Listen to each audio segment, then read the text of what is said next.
Have you ever noticed that the more you open up to family, the more tangled everything becomes? You start off wanting to be honest, to stay close, to feel connected. But somehow, the more you share, the less peace you seem to have. It's something many of us learn the hard way after 65.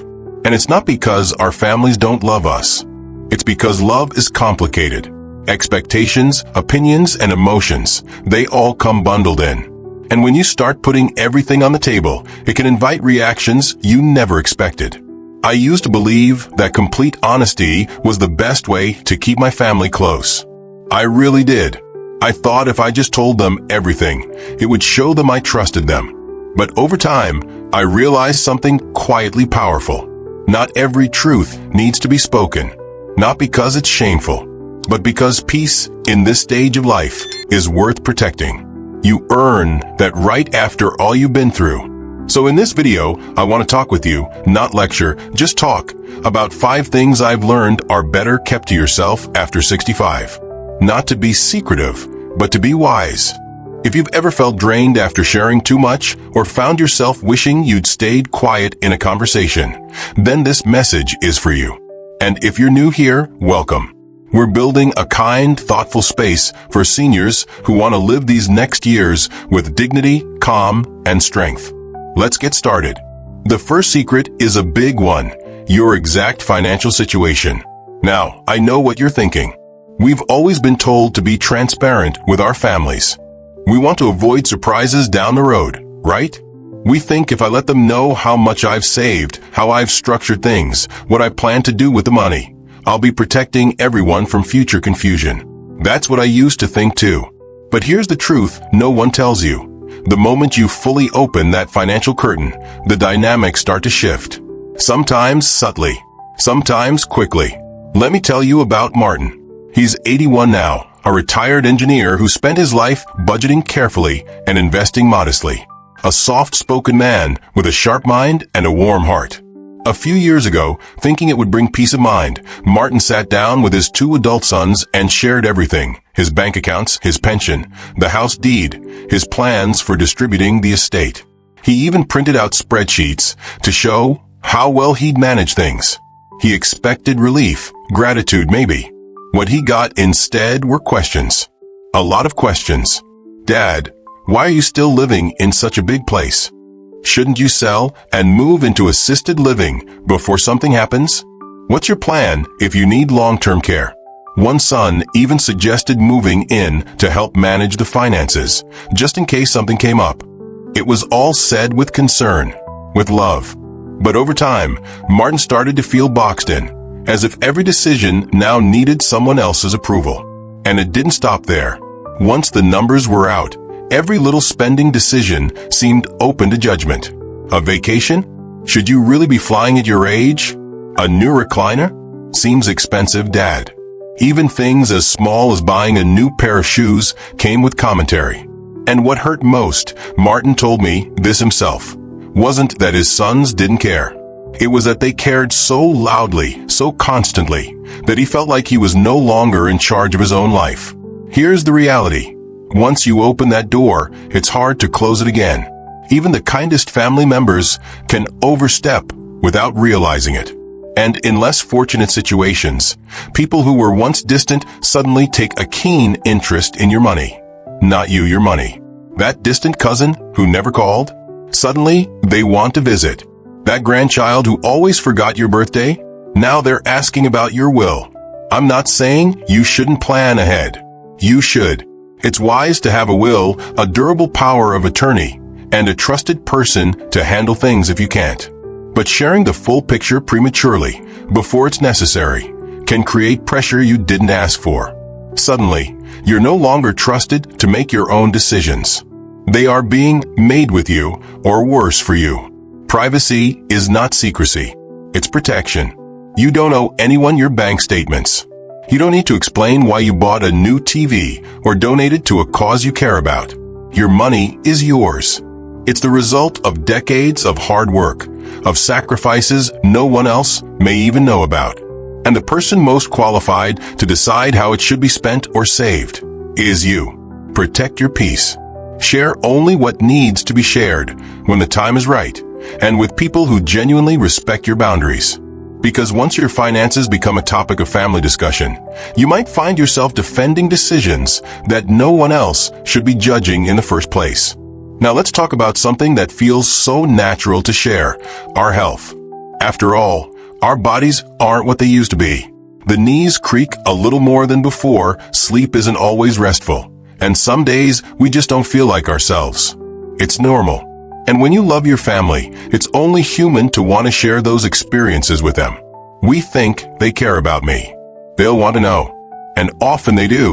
But here's the part we rarely consider: how that information gets processed on the other side. See, when we casually mention, "My back's been acting up again," or "I felt dizzy the other morning," it may feel like just small talk to us. But to your children or grandchildren, those words carry weight. They love you. And because they love you, they may overreact. Not intentionally, but emotionally. What you see as a passing moment of discomfort, they hear as a red flag. And from that moment on, they may begin seeing you differently. Let me tell you about Claire. She's 76, widowed for a few years now, and still fiercely independent. She loves gardening, volunteers at the local library, and walks her little terrier around the neighborhood every morning. One day, after a full weekend of yard work, she mentioned to her daughter over coffee that her shoulders were sore. Just that, no complaints, just a little soreness. Her daughter's response? She panicked. She booked her a physical therapy appointment, started calling twice a day to check in, and even suggested hiring someone to help around the house. Claire was taken aback. She appreciated the love, sure, but she also felt handled, like she'd suddenly become fragile. Over time, her daughter started making comments like, "Are you sure you should be lifting that? Or maybe you shouldn't drive at night anymore." And Claire, who had always taken pride in her independence, began to feel like a child in her own life. All because of one offhand comment about sore shoulders. This is the subtle danger of oversharing health details, especially the small, non-urgent ones. You're not doing anything wrong by mentioning them. But you may be unintentionally shifting how your family sees you, from strong and capable to someone they need to protect or manage. That shift, once it starts, is hard to reverse. Now, don't get me wrong. If something serious is going on, if there's a diagnosis, a condition that affects your daily life, something that requires real support, of course you should share it. Your family should know. You deserve their help when it truly matters. But every little twinge, every stiff joint, every sleepless night, you don't need to broadcast it. Think of it this way. Sharing everything can sometimes create a narrative that doesn't reflect who you are. You might feel mostly fine, but your loved ones might begin to see you as declining faster than you are. That can lead to them making decisions for you, limiting your freedom, or just hovering a little too much. And that over time can be exhausting, not just for you, but for your relationships. You've lived in your body long enough to know what's serious and what isn't. You know when something's just part of aging and when it's a real concern. Trust that knowledge. And trust that you don't need to validate every cough or cramp with someone else's opinion. There's another angle to this too: your emotional space. Constantly talking about small health issues can start to make you feel like your life is shrinking. That everything is about what's wrong, what hurts, what's wearing down. And that's not the story you want to tell. You are more than your aches and pains. You are a full person with wisdom, joy, routines, hobbies, and quiet victories every day. Don't let the little discomforts dominate your narrative. I'm not saying you should suffer in silence or bottle things up. Not at all. Talk to your doctor. Keep track of symptoms. Take care of yourself with intention and awareness. But when it comes to family, be thoughtful. Choose when and how you share. And ask yourself, am I sharing to feel closer, or am I unintentionally giving away my independence? Because here's the truth. Peace in your later years doesn't come from having everyone worry about you. It comes from knowing yourself well enough to decide what matters and when to speak. That's not denial. That's dignity. Now let's talk about something many of us have learned the hard way: getting involved in family conflicts. At this age, we've seen our fair share of arguments. We've watched children grow apart, siblings fight over money, in-laws misunderstand each other, and old grudges resurface over things we thought were long buried. And, as the older generation, we often feel this tug to step in, to help, to offer advice, to smooth things over. But here's a lesson that comes only with experience. The more you say, the more risk you take. Especially in family matters, silence isn't weakness. It's wisdom. I'll give you a real example. Miriam, an old friend of mine from a walking group, told me about a moment she wishes she could take back. She's 80 now, sharp as ever, and the kind of woman whose opinion people naturally seek out. One afternoon, during a visit with her daughter, she mentioned, in the gentlest way, that maybe her grandson, who was 5 at the time, could start helping tidy up his toys. That was it. No lecture, no raised voice, just a soft suggestion. But her daughter didn't take it that way. She grew quiet, a little cold. The calls came less often. Invitations stopped. Miriam, who had only meant to help, was left wondering how one sentence could cause such distance. And, unfortunately, that rift never fully healed. That's the danger of sharing your real opinions in the middle of family conflict, or even in the most innocent-seeming situations. Because no matter how gently you say something, people hear through the filter of their own emotions. Your words might feel like support to you, but to them, it might feel like judgment, criticism, or taking sides. You try to help 2 adult children settle a disagreement, and suddenly both feel you're playing favorites. You express concern about your daughter-in-law's parenting, and your son pulls away. You mention that one family member seems to always borrow money, but never repay. And just like that, you've become the one who stirs the pot. Even if your words are spoken with love, people remember them, sometimes more than they remember the original issue itself. You could be trying to calm things down, but end up being the one they resent most when the dust settles. Why? Because once you speak up, they associate you with the conflict, not the resolution. And over time, that can leave you isolated. So what should you do instead? Here's the truth I've come to live by. You don't have to attend every argument you're invited to.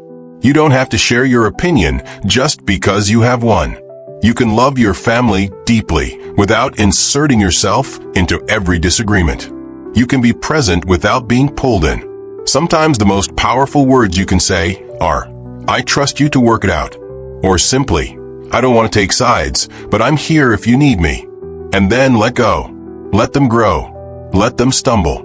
Let them learn the way you did by figuring it out themselves. Because you see, involvement might feel helpful in the moment, but in the long run, it rarely brings peace.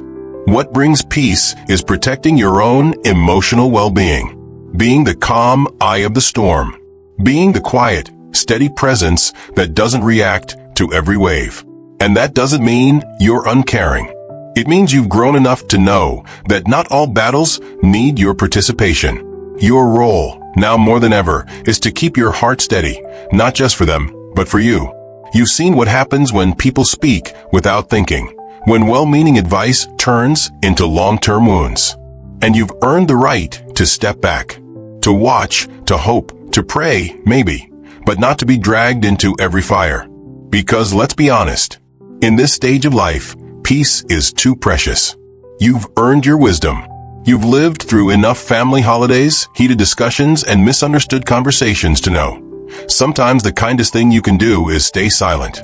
Let them figure it out and love them from a gentle distance.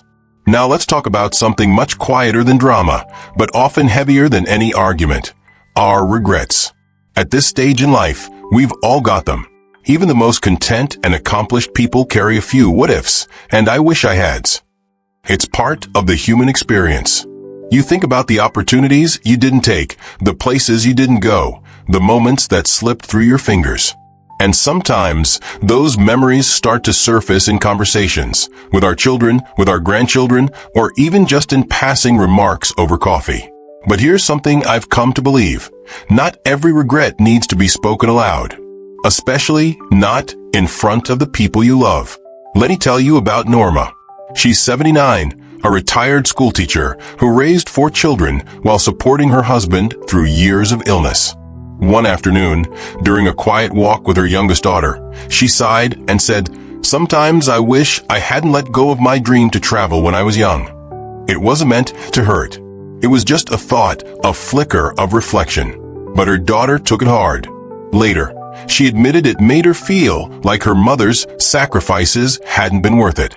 That somehow, she and her siblings had held her back. That maybe their life, the family they had, wasn't enough. That's the tricky thing about regrets. What feels like honest reflection to us can feel like rejection to others. We're trying to share something deeply personal, maybe even as a life lesson. But our loved ones often hear it through a different lens. When you say, "I wish I had worked longer," they may hear, "You weren't enough." When you say, "I should have moved to a different town," they may feel you were never truly happy where they were raised. You're trying to express your humanity, but it's easy for others to take it personally, even if you never intended that. There's another side to this too. The more we speak about our regrets, the more people begin to see us as someone stuck in the past, rather than someone still living in the present. It might make them pull back, thinking you're always looking backward instead of enjoying today. They might treat you more delicately, as if your best days are behind you, even when you don't feel that way at all. Now, don't misunderstand me. Your feelings are valid. Your regrets are real. You've lived a full life, and you've earned the right to reflect on it honestly. But some of those reflections are better kept close to the heart, not because they're shameful, but because they're sacred. Because sharing them too freely can accidentally hurt the very people you love the most. So instead of saying, "I wish I had done things differently," consider saying, "I've learned a lot from a life I've lived." That one shift in language carries wisdom without sorrow. It shows growth without guilt. It honors your story without placing a burden on someone else's shoulders. This isn't about pretending the past was perfect. It's about choosing to frame your journey in a way that brings peace, both to you and to those who care about you. You don't have to hide your emotions. You don't have to fake cheerfulness. But you do have the right to protect the emotional space between you and your family. And remember, peace in your later years doesn't come from rewriting the past. It comes from making peace with it, quietly, privately, with grace.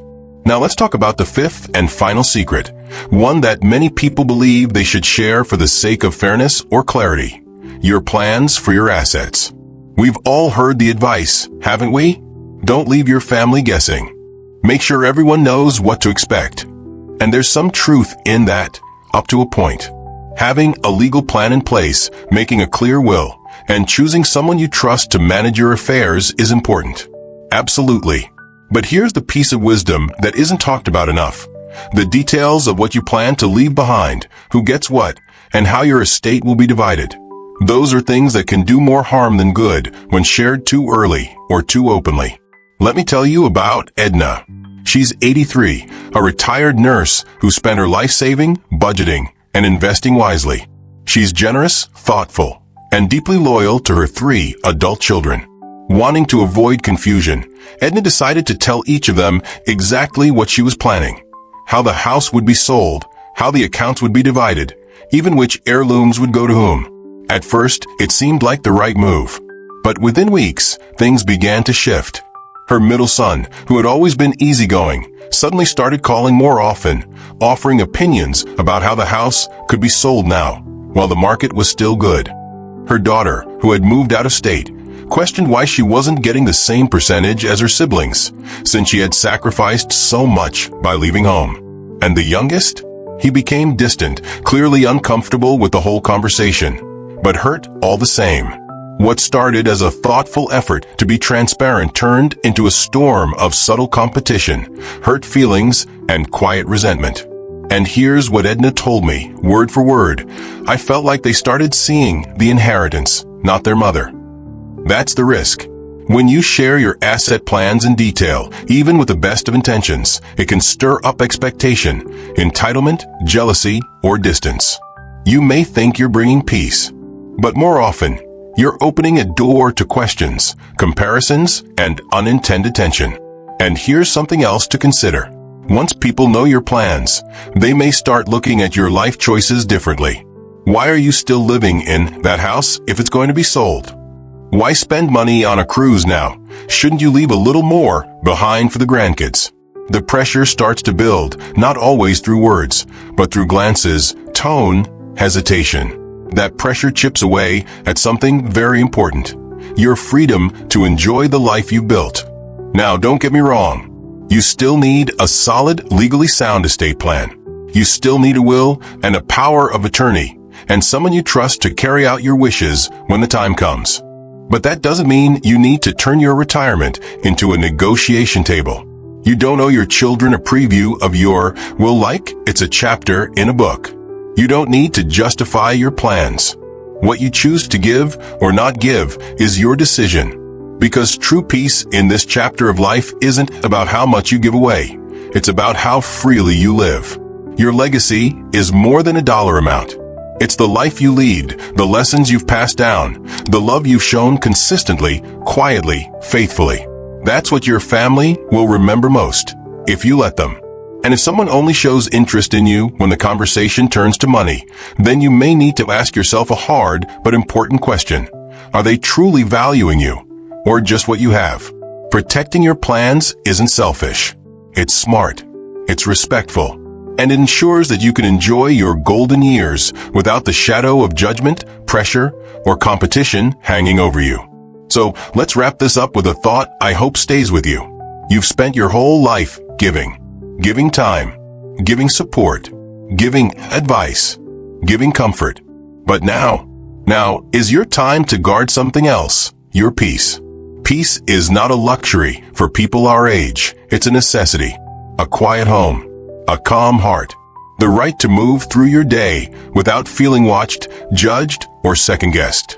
And sometimes the way you protect that peace is not by putting up walls, but by choosing what to hold back. Not out of fear, not because you don't trust your family, but because you know the value of space, of privacy, of protecting your soul from noise that isn't helpful. So ask yourself, right now, what truths are worth sharing? And what truths are better held close, not because they're secrets, but because they're sacred? If this message spoke to you, let us know in the comments. What's one thing you're choosing to keep just for yourself from now on? We read every word, and your story may help someone else find clarity too. And if you haven't already, hit that subscribe button. Join our growing family of wise, thoughtful seniors who know that peace isn't something you stumble upon. It's something you protect, one choice at a time. Thank you for spending this time with me. Until next time, take care of your heart, take care of your peace, and never forget you've earned it.